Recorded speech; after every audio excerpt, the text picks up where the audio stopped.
Hello everyone, I welcome you all in my YouTube channel Parihar concept classes.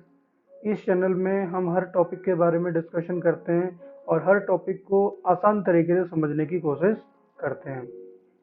हम पढ़ रहे थे geography के second chapter land soil water natural vegetation and wild life resources के बारे में। अगर आपने इसके पहले चैप्टर को की वीडियो मेरी नहीं देखी है तो आप उनको ज़रूर देखें, ताकि आपको उस चैप्टर से रिलेटेड जो भी डाउट्स थे वो भी सारे आपके क्लियर हो जाएं। तो आज हम बात करेंगे हमारे थर्ड वीडियो में हम वाटर और वाटर से रिलेटेड टॉपिक्स के बारे में बात करेंगे। तो चलिए स्टार्ट करते हैं आज की वीडियो को। उससे पहले मैं थोड़ा सा, जो पिछली वीडियो में हम सॉइल के बारे में हमने बात करी थी और सॉइल से रिलेटेड टॉपिक्स के बारे में बात करी थी, तो हमने वहाँ पे जाना था कि किस तरीके से हम सॉइल को कंजर्व कर सकते हैं। लास्ट में हमने इसी चीज़ को जाना था और उसके बहुत सारे मेजर्स के बारे में हमने पढ़ा था। तो उन सारे मेजर्स का एक एग्जांपल, एक एक्टिविटी के थ्रू आप उस चीज़ को समझ सकते हैं। वो एक्टिविटी जो मैं थोड़ा आपको बता देता हूँ।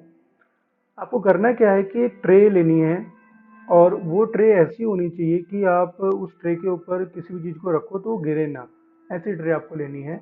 उस ट्रे में आपने दो ट्रे आपको लेनी है और दो ये आप खुद ही आपको समझ में आ जाएगा कि किस तरीके से आप सॉइल को इरोज होने से बचा सकते हो, इरोजन होने से बचा सकते हो।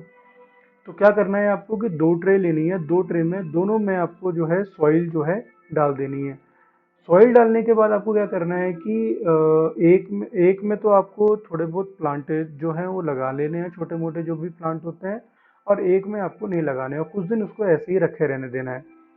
और कुछ टाइम के बाद जब वो थोड़े बहुत जो प्लांट है उसमें ग्रो होना शुरू हो जाए, तो उसके बाद आपको क्या करना है कि दोनों ट्रे लेनी है। दोनों ट्रे को थोड़ा सा अपने स्लोप में रखना है, यानी कि आपको तिरछा करके उसको रखना है। और इस तरीके से रखना है कि जो उसके ऊपर जो चीज़ें हैं वो गिरे ना। पर थोड़ा ज़्यादा तिरछा नहीं करना है, थोड़ा कम तिरछा करना है। उसके बाद आपने एक पानी के जार को जो है दोनों ट्रे के ऊपर में डालना है। और पहले एक ट्रे में डालिएगा, उसके बाद दूसरे ट्रे में डालना। तो पहली ट्रे में जब आप डालोगे तो पहली ट्रे, आप जो भी आपकी ट्रे हो, तो मैं मान लेता हूँ कि आपकी पहली ट्रे जो है उसमें आपने प्लांटेशन नहीं करी हुई थी।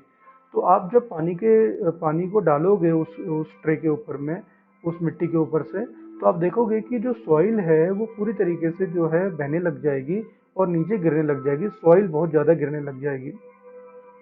इस चीज़ को आप एक जार ले सकते हैं, दूसरा जार, और उस जार के ऊपर जो है जो भी चीज़ गिर रही है उसको डाल सकते हैं, ताकि घर खराब ना हो आपका। और दूसरी तरफ अगर आप दूसरे वाले ट्रे को आप देखोगे, तो दूसरे ट्रे में आप देखोगे कि जब आप पानी को डाल रहे होगे तो जो मिट्टी है, जो सॉइल है, वो नहीं आ रही होगी नीचे, बहुत ही कम आ रही होगी या बिल्कुल नहीं आ रही होगी। और ज़्यादा से ज़्यादा जो पानी आप डाल रहे हो एज इट इज़ वो पानी जो है वो नीचे की तरफ को आने लग रहा होगा। तो इसी को कहते हैं कि हमने किस तरीके से जो है अपनी सॉइल को बचाया। तो हम अगर प्लांटेशन करते हैं, एफॉरेस्टेशन करते हैं, तो इससे क्या होता है कि हमारी जो सॉइल है, जो पूरी तरीके से डिप्लेट होती जा रही है, खराब होती जा रही है, डिग्रेड होती जा रही है, हम उस चीज़ को बचा सकते हैं। जितने भी हमने मेजर्स पढ़े थे, उन सारे मेजर्स में कहीं ना कहीं सॉइल को बचाने की बात कही जा रही थी। तो बात करते हैं आज की टॉपिक की, और आज का टॉपिक हमारा है वाटर और वाटर से रिलेटेड टॉपिक। तो डिस्कस करते हैं जरा इसको फटाफट। Water is a whittle renewable natural resource. तो जैसे हम जानते थे कि जो रिन्यूएबल रिसोर्स क्या होते हैं, उनमें वाटर एक रिन्यूएबल रिसोर्सेज है जो नेवर एंडिंग है, कभी भी खत्म नहीं होता उसका stock. 3/4 of the earth surface is covered with water. 3/4 की अगर बात करते हैं तो 75% जो है अर्थ का सरफेस जो है वो पूरा का पूरा पानी से भरा हुआ है। It is therefore approximately called the water planet, appropriately sorry, appropriately called the water planet. और इसीलिए जो है अर्थ को वाटर प्लैनेट भी कहा जाता है। It was in the primitive ocean that life began almost 3.5 billion years back। और ये इसी ओशन से ही हमारी जो लाइफ की शुरुआत हुई है। और 3.5 बिलियन ईयर पहले जो है इसी ओशन से, जो अर्थ में जो ओशन है, उन्हीं से ही जो है लाइफ की शुरुआत हुई थी।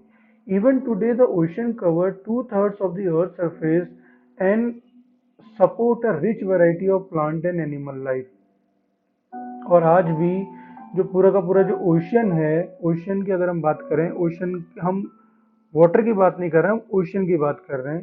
तो ओशियन जो है वो 2/3 जो है अर्थ का पूरा सरफेस जो है वो कवर करता है। यानी कि 2/3 का मतलब कितना हो गया, 66 पॉइंट समथिंग जो है, ये पूरा का पूरा जो एरिया है अर्थ का सरफेस का, वो इस ओशन से ही पूरा भरा हुआ है। और ये जो ओशन का वाटर है या ओशन की जो लाइफ है, ओशन के अंदर जो हमारी जो फिश वगैरह जो रहती हैं, तो ये जो है ऑलमोस्ट इतने सारे लोगों को जो है वो लाइफ प्रोवाइड कर रहा है। चाहे वो फिश के अंदर, सॉरी, ओशन के अंदर रहने वाले एनिमल्स हों, ये सभी चीज़ों को क्या कर रहा है, या प्लांट्स हों, उन सबको क्या कर रहा है, लाइफ प्रोवाइड कर रहा है। The ocean water is however saline and not fit for human consumption. जो ओशन वाटर होता है वो सैलिन होता है, यानी कि नमकीन पानी होता है, और वो ह्यूमन की कंजम्पशन के लिए बिल्कुल भी अच्छा नहीं होता है। Fresh water accounts for only about 2.7%। अगर हम फ्रेश वाटर की बात करें, फ्रेश वाटर का मतलब होता है पीने लायक जो पानी है, उसकी अगर बात करते हैं तो वो पूरे हमारे अर्थ में 2.7% ही है। Nearly 7% of this occurs as ice sheets and glaciers in Antarctica, Greenland and mountain regions। और उसमें से भी 2.7% में से भी जो 70% जो वाटर है, जो फ्रेश वाटर है, वो या तो आइस की फॉर्म में है या तो ग्लेशियर में जमा हुआ है, ग्लेशियर का वाटर है पूरी तरीके से। यानी कि हम सिर्फ 30% ही जो है वो हमें हमारे आसपास जो है देखने को मिलता है। Due to their location they are inaccessible. और जिस तरीके से जो अंटार्कटिका है, ग्रीनलैंड है या माउंटेन रीजन है, ग्लेशियर है, वहाँ पे जो ह्यूमन है उसका जाना बहुत मुश्किल है, इसीलिए ये पानी जो है हमारे लिए क्या है, इनएक्सेसिबल है। Only 1% of fresh water is available and fit for human use. और सिर्फ जो है इनमें से टोटल जो है 1% जो फ्रेश वाटर है, वो जो ह्यूमन जिसको कंज्यूम कर सकते हैं आसानी से, वो अवेलेबल है हमारे लिए। It is found as ground water, surface water, rivers, lakes, as water vapours in the atmosphere.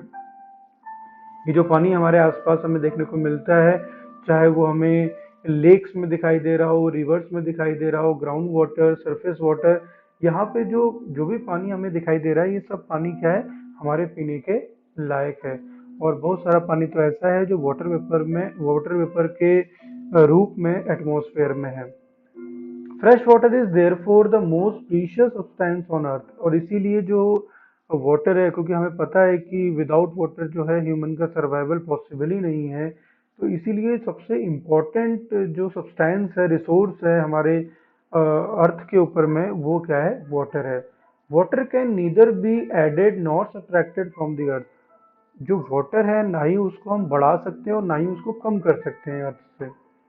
Its total volume remains constant. Its abundance only seems to vary because it is in constant motion, cycling through the oceans, the air, the land, and back again through the processes of evaporation, precipitation, and runoff।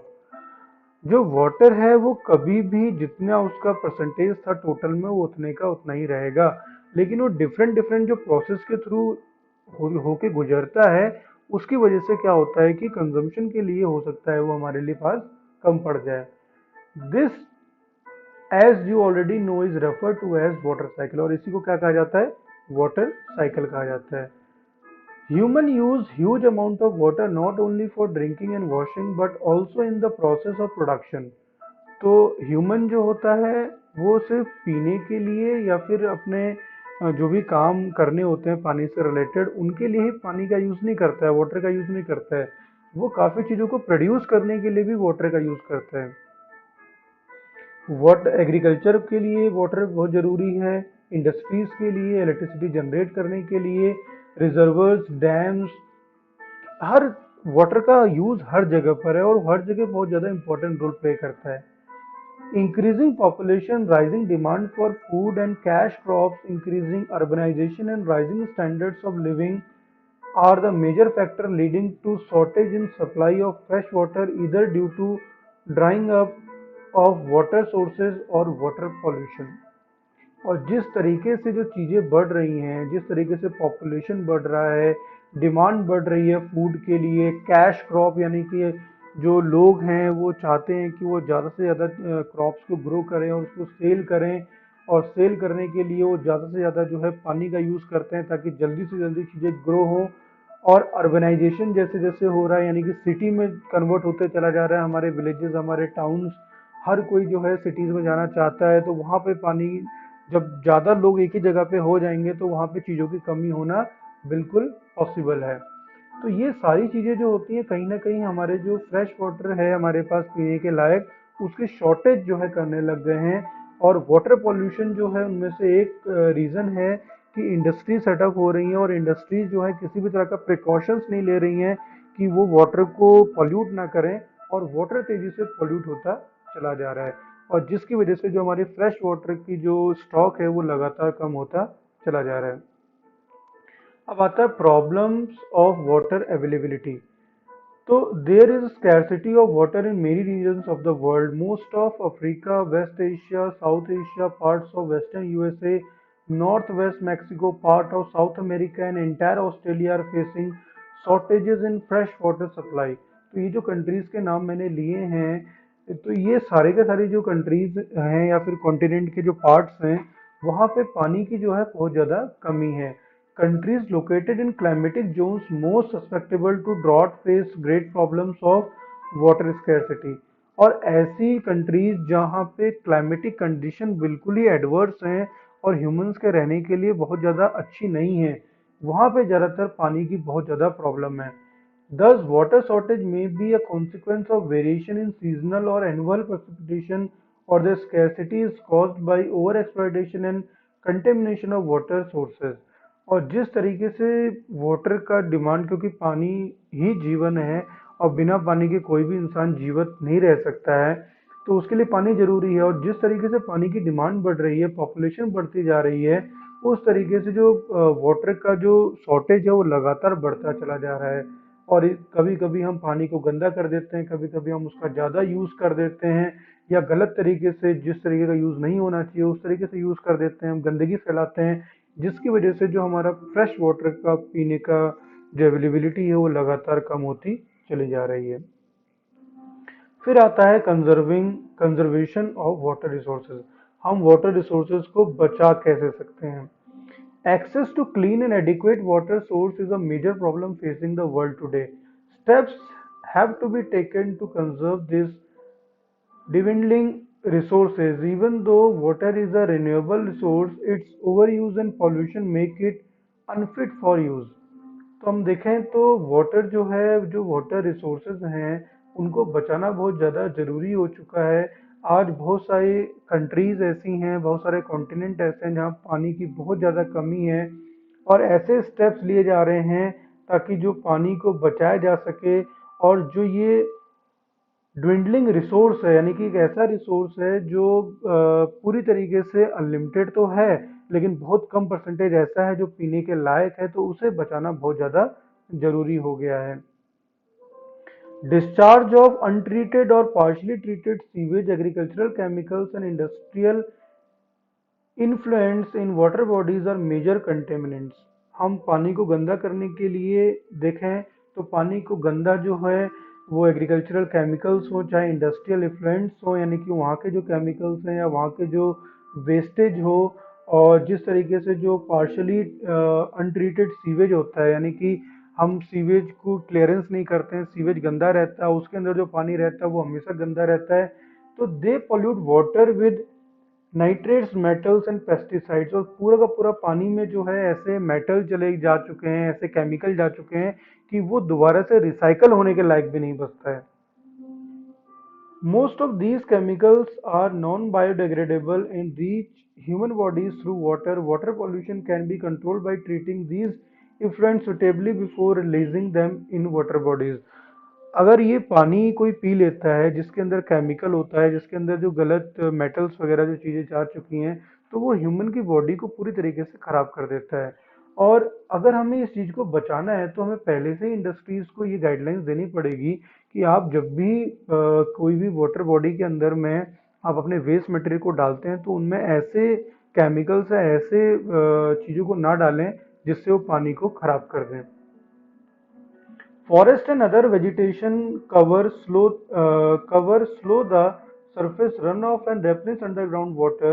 Water harvesting is another method to save surface runoff। Forestation करने से अगर हम ज़्यादा से ज़्यादा forest को grow करेंगे तो उससे क्या होगा कि जो फॉरेस्ट है उसमें जब पानी जो है आता है, यानी कि जब रेनफॉल होती है तो काफ़ी सारे मिनरल्स उसके अंदर में आते हैं। और जो फॉरेस्ट एरिया है अगर वहाँ पे जब भी रेन होती है तो वहाँ का जो रेन है वो काफ़ी क्लियर होती है, क्लीन होती है, क्योंकि जो ये ट्रीज वगैरह हैं ये भी जो वाटर, जो गंदा वाटर होता है उसको भी क्लीन करने में हेल्प करते हैं। आगे है water harvesting is another method to save surface run off the canals use for irrigation field should be properly linked to minimise lose losses by water seepage sprinkles effectively irrigate the area by checking water losses through seepage and evaporation. आप ये देख सकते हैं यहाँ पे water sprinklers का use किया जा रहा है। इसको यूज करने से क्या होता है, कम से कम वाटर का जो वेस्ट है वो होता है और वाटर इवोपरेट होने से बच जाता है। जो पानी जहाँ पे यूज होना चाहिए एक्चुअल में वहीं पे ही वो यूज होता है। The valuable water resource can therefore be conserved by adopting these means of irrigation। और अगर हमने अपने फ्रेश वाटर का जो स्टॉक है उसे बचाना है और जो पानी पीने के लायक हमें फ्यूचर के लिए रखना है तो हमें इस तरीके के जो मेजर्स हैं उनका यूज़ करना पड़ेगा। तभी जो है जो वाटर की अवेलेबिलिटी है वो सभी लोग के लिए लगातार बनी रहेगी। तो मिलते हैं आपसे नेक्स्ट वीडियो में जहाँ पे हम बात करेंगे नेचुरल वेजिटेशन और वाइल्ड लाइफ के बारे में और उससे रिलेटेड टॉपिक्स के बारे में। तब तक घर पे रहिए, मास्क पहनिए, सोशल डिस्टेंसिंग फॉलो करिए और कोरोना से रिलेटेड जो भी गाइडलाइंस आती हैं उनको फॉलो करिए और सुरक्षित रहिए। Thank you.